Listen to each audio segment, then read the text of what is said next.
It is Hercules week day 6, and we are finally at the final piece of the big guy himself. Now we have a proper bulldozer, this one being named Neckbreaker. Visceral name, jeez. Naming aside, as I said, he's a bulldozer. And yeah, you can probably tell already something is off. Yeah, it's an elephant in a room, but for the sake of consistency, we're going to leave it until after I get through the details, because those he does excel in. Now, as usual, the cab section is painted in the windows with the gunmetal gray that we've seen on all of these toys. There's a little bit of silver accent around them as well.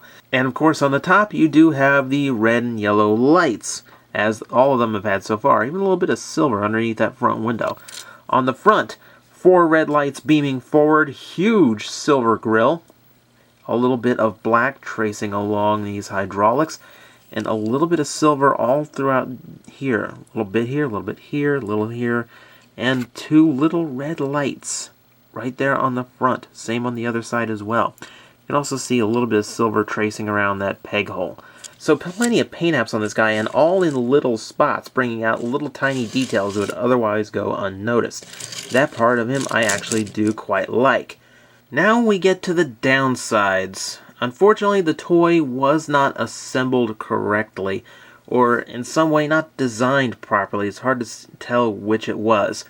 And it all stems from the hinge back here. Yeah, we saw a similar piece like this on Excraver that folded over his treads underneath of him. Same thing going on here, except it comes up 1 click shy of being in the proper position. As a result, you can see that peg right there and this bump in the treads. That is supposed to peg on right there and lock the treads in place. This would have cemented the vehicle mode into its proper configuration. Instead, everything has to be pulled back, so your bulldozer blade isn't as far forward as it should be, and what was a pretty nice gimmick where it could extend and retract on this track of plastic and more fake hydraulics doesn't work very well. Instead, you're probably going to end up breaking up the panels that form the blade, trying to get them to work correctly. It's really unfortunate. I mean, it's such a detraction, and it's such a thing that they should have really caught this. I mean, after 5 figures that have been absolutely spectacular in the design front, it really is upsetting to get to number 6 and find such a glaring fault to it. Unfortunately, though, that's not the only downside to this vehicle mode. Even if that was repaired, and you can repair it by shaving off plastic, but I'm not shaving plastic off of something this expensive, there are still faults. For instance, the robot mode head is very easily seen through the side. There's absolutely nothing covering it up in any way. Also, you can see through here that not a lot of it is pegged in or folds together flush. This isn't a matter of, well, you just have to work the parts a little bit and get them aligned. No. I mean, you can see right through here. There's only one way for these parts to go, and it off-centers them. So there really isn't anything I can do about it. It just doesn't want to go into the pegs that it's meant to. It's really distracting. Like, even if the treads had been fixed, this would still be obvious, and it'd still be a flaw.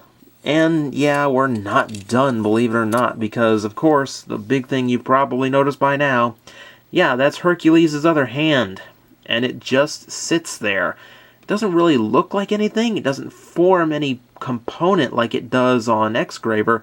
It just kind of sits there, and while I do appreciate them trying to give it storage position so you don't lose it or anything, it just detracts from the vehicle, and there's already enough detracting from it already. Now, again, you do get weaponry. Here's his purple gun, which is actually my favorite design of the entire batch. I actually really like the angular look of it, and the bonus red counterpart. There are plenty of places to connect these on. You've got a peg hole here to put them on. Flip it around and peg it into the cab section. One on top if you want. There's storage here on the side if you just want to make it part of the mechanisms themselves. There's even a spot to put them on the treads if you really want. We'll get to that back in robot mode, though. So there's plenty you can do with it. It's just like all the others, very versatile in all the weapon positionings you have. It's just not enough to overcome all the downsides.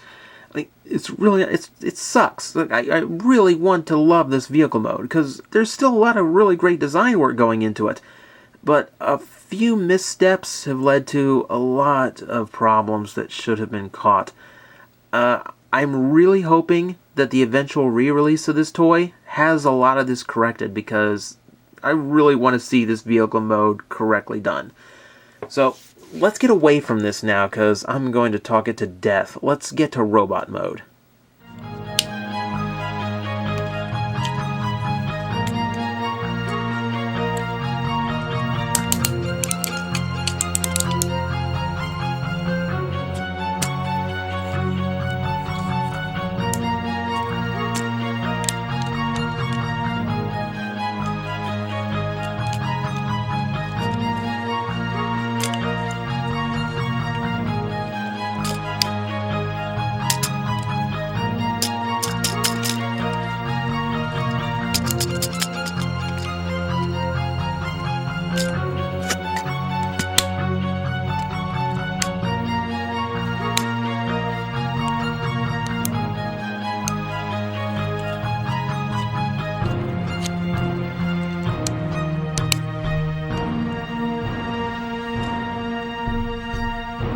In robot mode, we're kind of back to where we started this week. He does share a lot of design traits with Excraver. We'll get to that when we talk details, but we're going to talk paint first. And, whoo, it is nice, I will give it that. The head, once again, this time it does have even, another piece behind it, so, again, the light piping is a little bit obstructed.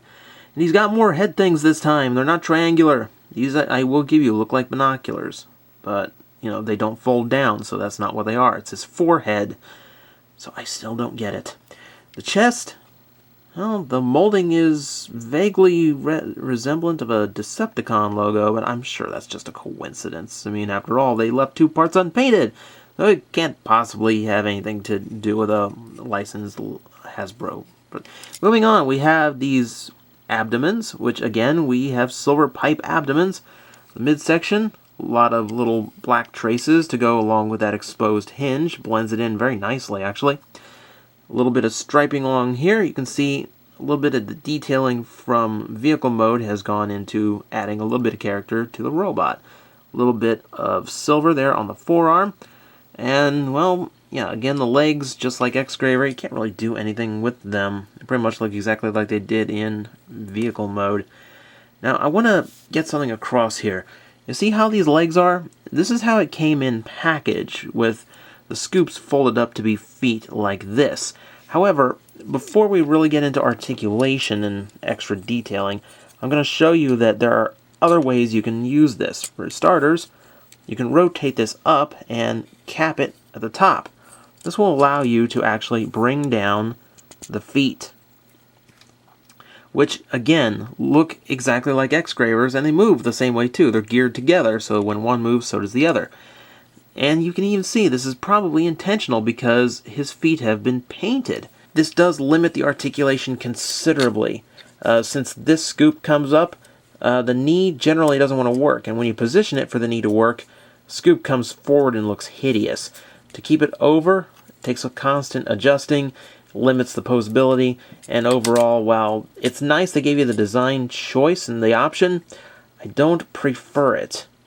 What I like to do, and this isn't official, this isn't how it comes packed, and it isn't in the instruction book, fold it over that way. This way, he has a much taller stance to him, he has better looking feet in my opinion, and when he's resting on this side in the original position, his weight is pretty much centered on these tabs. I really don't like that. This way they're centered on the front and back of the scoop, which actually gives him a lot of balance, and, well, I just plain like how it looks better. And, of course, this also gives him ankle tilting. So we've added 2 points of articulation, not originally intended on. Getting into extra articulation besides that, the head is restricted by that panel in the back, but it is ball jointed, so you do have a good range of motion to it anyway. Rotation joints forward here at the shoulder. You can tell that, this is, we're back to block shoulders that stay in position. Elbows, this not quite floating, it's about half and half. I can live with it. The waist joint from Transformation. Fully ball jointed hips, always like those. Rotational joint just below, and of course you've got the same floating knees that X-Graver had. So he's actually quite articulate in robot mode. I do quite enjoy him, though something about his chest just kind of strikes me as off. I don't know what it is.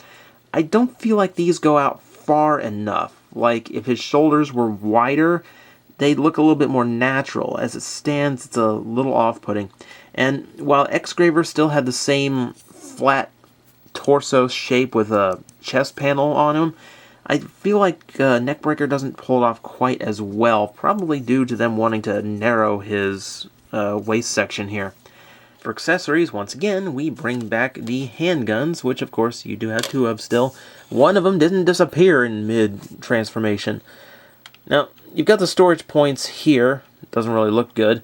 And unfortunately, you can't arm mount these because only one of them has a peg hole for it. The other one is just way too wide to hang on to it.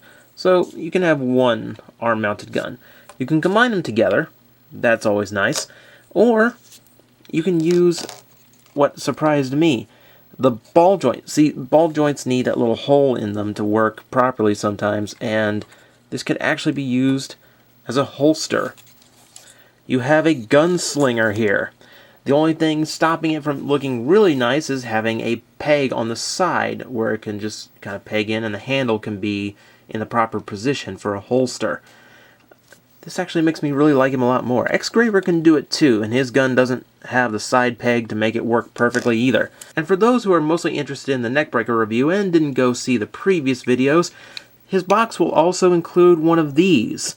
Now, this is a spare part for repairing one of the others in this series. This is a spare crotch that you are not meant to play with. I repeat, do not play with the spare crotch. Not unless you want to have heavy labor. Now, while I do like the versatility of the robot mode, I don't think it really took enough risks with its design. I've seen it done much better before. Blah blah blah, official Hasbro product, bibbity bobbity, TFC toys, Neckbreaker, weep nitty bong. Bone Crusher, Neckbreaker, Bone Crusher, Neckbreaker. Yeah, I can't find anything similar. You can see, actually, they do have a lot of different designs to them, different color placements especially. I actually like that Bone Crusher used that big scoop, or blade, whichever you prefer to call it, as the chest piece. I think it's a very nice way of getting rid of it. Though I do like it as the feet, that wasn't one of the options they gave you in the instructions. You kind of had to figure that one out for yourself. So I don't know if they intended it or thought of it or not. They really should have. Though they did use part of it to form the chest, so, no, partial credit, I guess. Oh well, I just like how it was done better on the official one. I hate to say it, but this is a case of going from the first to the worst. Unfortunately, this is my least favorite of the set. And unfortunately, it really isn't any fault of the design. There's just a few points where they came up short.